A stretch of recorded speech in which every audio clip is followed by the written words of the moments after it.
All right, well, me too. We got to keep the Terran dream alive. The other side of the brackets, of course, is going to be the winner of our next game, Noni versus GOsia versus, who is it? Draco. Oh, yeah, I heard of him before, I think. So, yeah, this next match, we have Draco versus GOsia. That is another exciting match, really. Noni, of course, he is just killing everybody recently, really putting up great results. And GOsia, he actually was in the group, I believe he was in the group voted the most difficult group on TeamLiquid.net, which was, of course, Mondragon, Misters, Legionnaire, and GOsia. And he made it out of there with Mondragon, so, I mean, he's already been showing a lot of skill. Yeah, exactly. To get to this point, GOsia actually had to play in the round of 48 as he finished in that 17 to 48 position on the ladder. And to advance past there, he 2-0'd against Love. I believe it was FT Act Love. And then in the round of 32, in the group of death, he played against Mondragon, unfortunately losing 0-2. And then went 2-0 against Legionnaire and 2-1 against Misters. And then in the round of 16, he went 2-0 against KR. So really showed some really good results thus far. In the latter stage, he actually went 67-30 against Protoss. So he's shown his ZVP is quite skilled. And I mean, Noni, a bit of a Protoss vs Zerg master, may have his hands full against GOsia. Who do you think is the favorite going into this match? Based upon recent results, I have to side with Noni. He recently actually played a show match against GOsia, which he ended up winning in a convincing fashion. So I think he's got to be feeling pretty confident. But GOsia brings a style to the table that he may not have so much practice against. If you recall, against KR, Wuthering Heights, a map that has been pretty good for Protoss so far against Zerg in this tournament. We saw Dreven take down Mondragon there, despite Mondragon's brilliant play.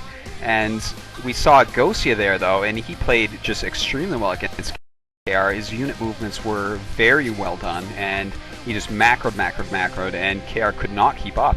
So, I think it's going to be a close match, but I do think that Noni has to be the favorite here. The one thing that does play into GOsia's hand is that the first match is actually going to be on Bluestorm, and Bluestorm is the repeat map. So there will be 2 games on Bluestorm in this series. Of course, Bluestorm favoring Zerg over Protoss.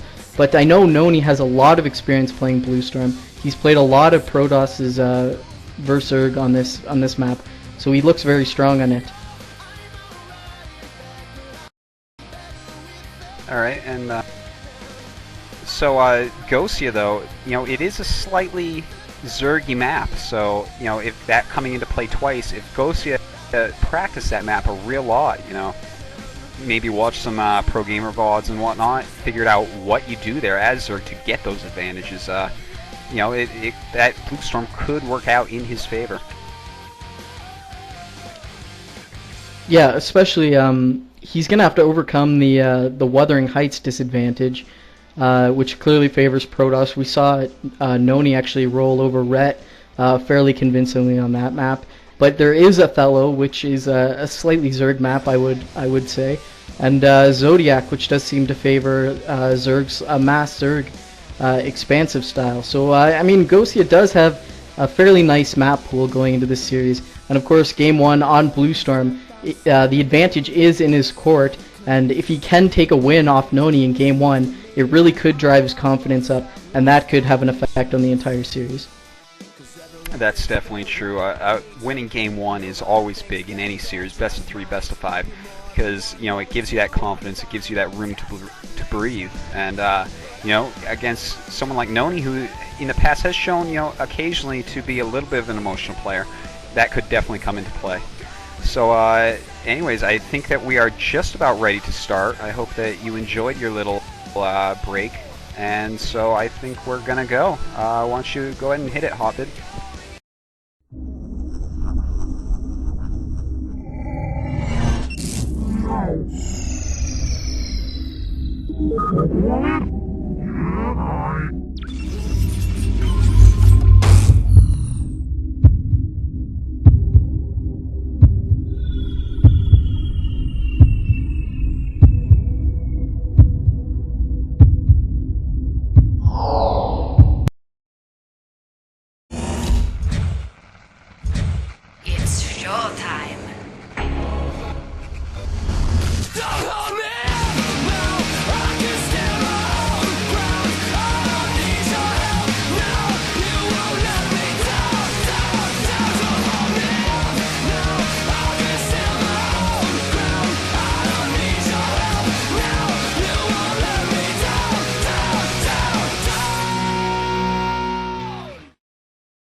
back. This is the Razer TSL, and this is the round of 8, day 2. This is the last match for the round of 8, and it is on Blue Storm for game 1. We have Noni as Protoss in the top right. We have GOsia in the bottom left as Zerg. And, you know, this is going to tell us who is going to play against Draco in the next round. This is a very exciting matchup. Both these players extremely well known and extremely accomplished. We have GOsia from the Todd clan, one of their very best Zergs. And, you know what? He may be the last Zerg left. Yes, I believe he is. And then we have Noni from Excello, a very strong team full of Protosses. So this is just a very exciting match. I can't wait. One thing just quickly to note about GOsia's early play is he did not send his drones to the fastest mining minerals. He had his first 3 mining the top 3 minerals, and then he hasn't mined these center 2 until the rest were mined, and he also is not microing his larva. Of course, if you group larva with an overlord and tell them to stop, they will move to the left side of the hatchery, and that just lets your drones morph and get out there to the minerals a little quicker. So I mean, at this highest level of play, little things like that really add up.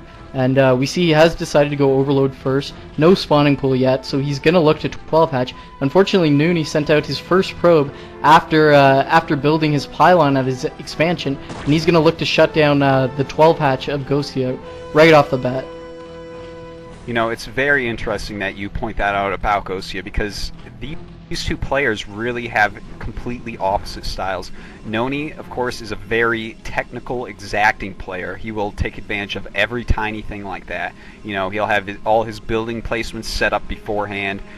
You know, he's a very technical player. He relies on mechanics quite a bit. Whereas GOsia, he's more of a feel player. You know, he doesn't care so much about those little things. He's more concerned with the overall flow of the game, and he's more likely to do something wild and off the wall, spur of the moment, than Noni is. So it's two very contrasting styles here that we're seeing going at each other. We see Noni's probe actually force GOsia to take his mineral only first, which is not a big deal for Zerg. Of course, many Zerg players are forced to do that when the scouting probe comes. Noni, of course, gets to put down his expansion nexus before the forge, given that he saw the expansion from GOsia. The spawning pool is down now, and a drone is going to fight this probe, try to get it out of the way, so he can get that third hatchery down. Noni, of course, recognizing that, pylons right away, and that's going to turn GOsia away until he gets Zerglings out to deal with that and get his hatchery up. Little things like that are quite a bit annoying for a Zerg player.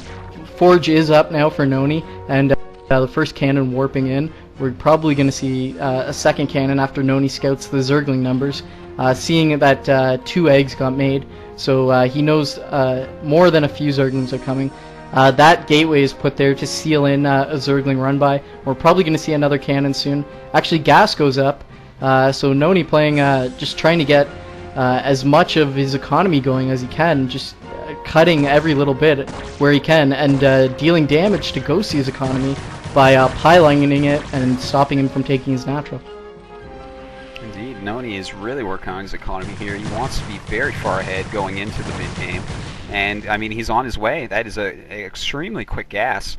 And I'm interested to see, is he getting that quick gas for a very fast +1 attack, or is he going to do the style we've been seeing more and more of on this map? Maybe some sort of Bisu thing, maybe a Reaver Sayer build.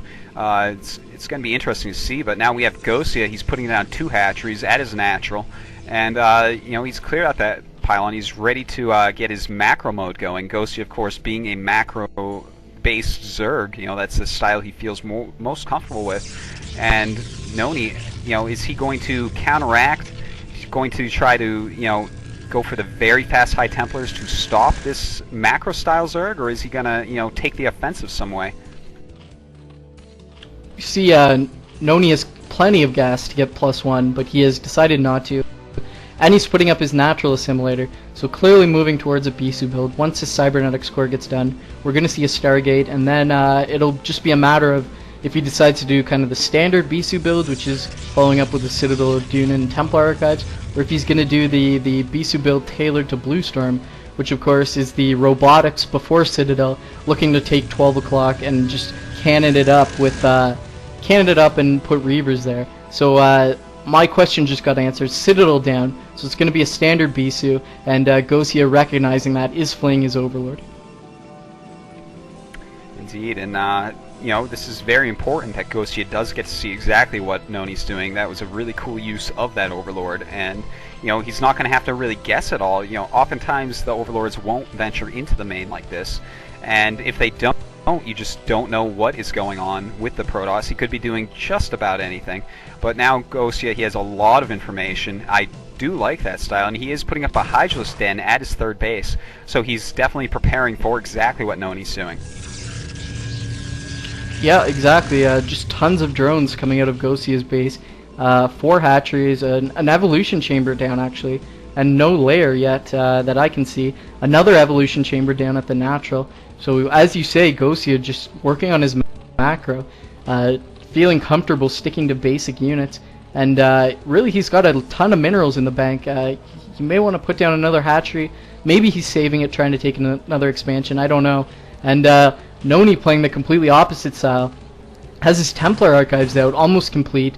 Has a Corsair out. He's adding gateways at this point, and he does have +1 on the way. It's about 25% done at this point. Indeed, and he is getting that quick Psystorm, so he is very aware of GOsia's style, the big macro style, and he wants that Psystorm out immediately. And you know, this is a smart move by him. I'm sure he's studied the way GOsia plays, and this is really the correct way to counter a macro Zerg. Now we see that GOsia is getting a layer in his main, and he does have double Evo going, and he's actually getting +1 melee and +1 carapace. So, you know, with those quick 2 gases, I'm not too sure exactly what he's going to do. Maybe some sort of weird quick Ultralisk build or something. That's what I would think, being a Terran player, but you know, I'm not too sure. The first Dark Templar is out for Noni, killing that scouting Zergling, and single Corsair out. We see Noni is not continuing to make Corsairs. He only has the 1 out, so he's just looking to do a little harassment here. Dark Templar now moving towards the main, and that Corsair has nothing really blocking it from dealing damage here. Noni's just going to take a quick look in the main, then move around, maybe to harass these Overlords, and he's got High Templar actually coming out 3. So Noni looking to block some sort of all-in. The Dark Templar actually at the natural gets a few kills. Unfortunately, I didn't see how many. It looks like 2 or 3. So a little bit of an effective Dark Templar there. Just getting the scouting with the Corsair.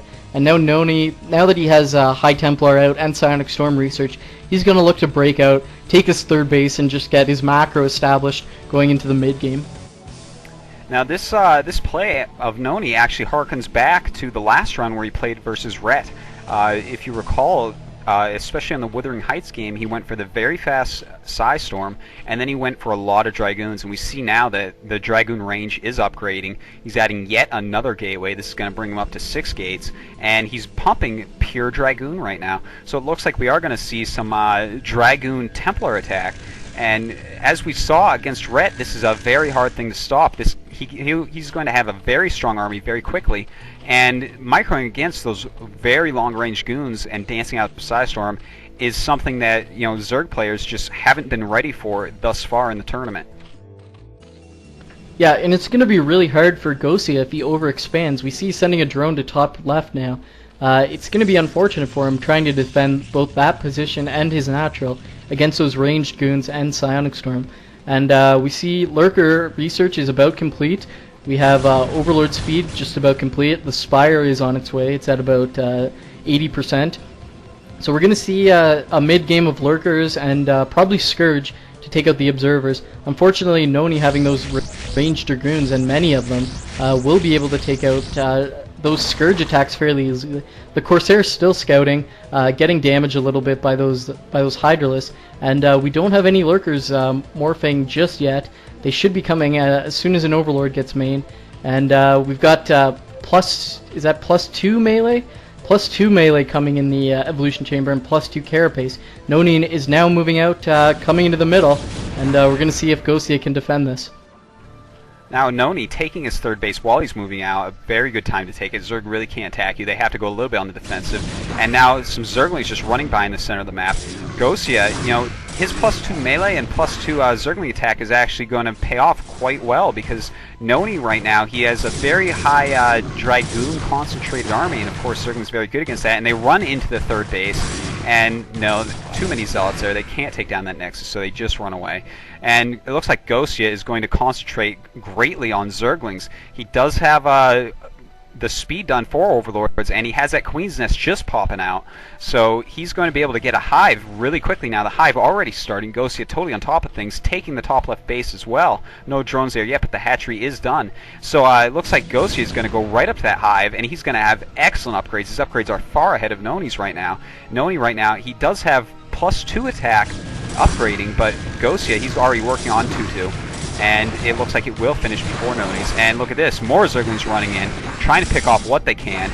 Not too much, but he will take down a couple cans here. He is annoying Noni. He's making Noni run back and forth, keeping the pressure off of GOsia, so that's nice play. But Noni's supply is getting really high. His army is very fearsome. It's moving into GOsia's part of the map. He's got 3 High Templars with it, and you know, he's got a lot of supply right now. He's got 130 compared to GOsia's 100, so it looks like this top left base may not be long for this world. A lot of units coming around, and Lurker Ling now from GOsia moving through the center of the map. He knows that Noni's army's up there, so it looks like he is in fact going to counter instead of save that base.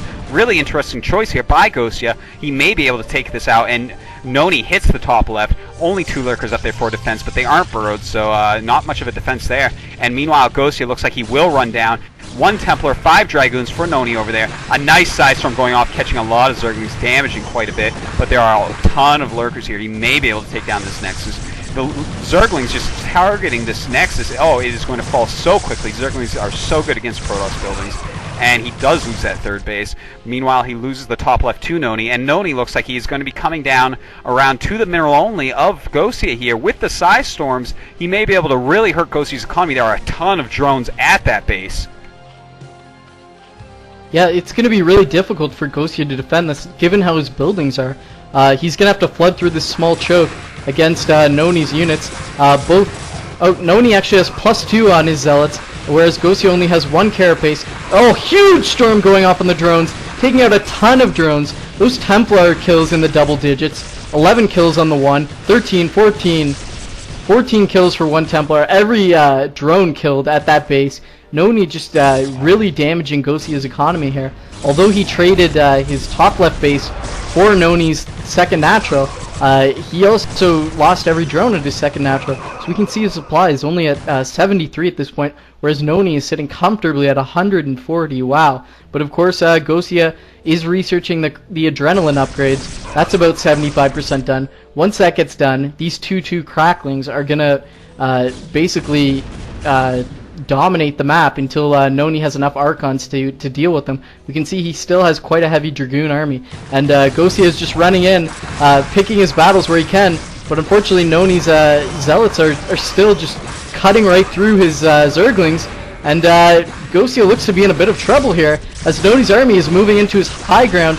His Lurkers are getting cut up, Psystorm cutting everything up, and GOsia has lost his high ground. He's going to be put in a very difficult position going into the late game.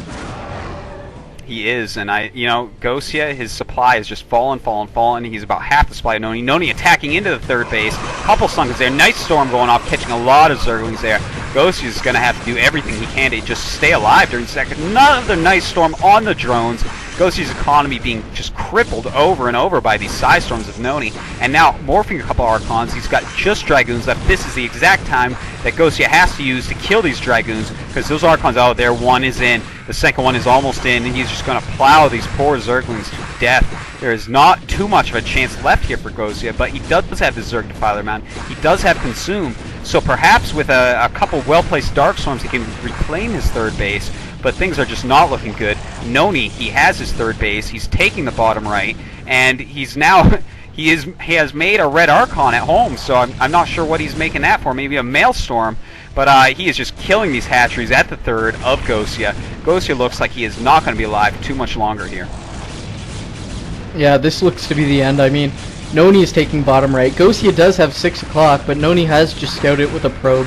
I imagine if he doesn't decide to go to the main, he can just move in and kill that. He's moving a second smaller army of Dragoons into 6 o'clock, and he is moving his main army into the natural of GOsia. GOsia puts up a Dark Swarm, Unfortunately, there is an Archon, 2 Archons with this army, and of course Archon's dealing full splash damage. The Dragoon army now moving in against 6 o'clock. Only a Sunken Colony and a few Zerglings there to defend. Noni is sitting at 1 armor plus 2 attack.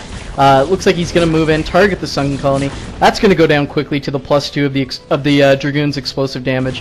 And GOsia is flooding Zerglings out, trying to defend that, but I mean, even if he does, what can he do? It doesn't look that good, and it looks like Noni is going to take game 1 on Bluestone. Indeed, and just to show you how confident Noni is right now, he has just researched mind control. He has 1 red Archon sitting at his 3rd base, so I'm not sure what he wants to steal. Maybe a drone or something like that. And now here Noni goes into the natural of GOsia. He is attacking into the Sunkens. There's just nothing GOsia can do here. GOsia under 50 supply, just a few Zerglings coming out, being cleaned up by these Dragoons and a Zealots. And Noni looking very powerful this game. It looks like GOsia is going to tap out any moment here. 4 base against 2.5 base or so. And just every unit GOsia throwing at Noni, dying. And it looks like he's going to lose this natural. And GOsia GG's. Noni takes the lead in the series 1-0. Yeah, a really interesting play, and especially from the Zerg perspective. I really found it interesting that we just watched Dynop play, who kind of went... he goes straight into kind of a Saron play, whereas GOsia goes straight into Hive, not delaying that Hive at all. Opposite styles, but I mean, Noni's just excellent Dragoon control and excellent Storm placements, just seemingly too much for him to handle. Indeed it was. You know, Noni, he played very well that game. You know, the turning point, I think, had to be when GOsia gave up that top left and countered. I mean, Noni just came right down when GOsia's units, he had lost quite a few over there. And Noni just slammed him with storms in that tiny little choke. He killed a ton of Zerglings. He killed a ton of drones. And his High Templars were all in the double digits in kills. Yeah, it's... that build was so interesting from Noni because when he was moving into that top left base of GOsia, he actually had 3 Templar and they all had 200 energy, just because he opened with Templar so quickly, just building up energy so much. So I mean, even if the Lurkers came to flank with Zerglings, despite Noni not having observers, I think he would have just got cut up with Psystorm. So just a really tight, well-practiced and well-executed build by Noni for Bluestorm.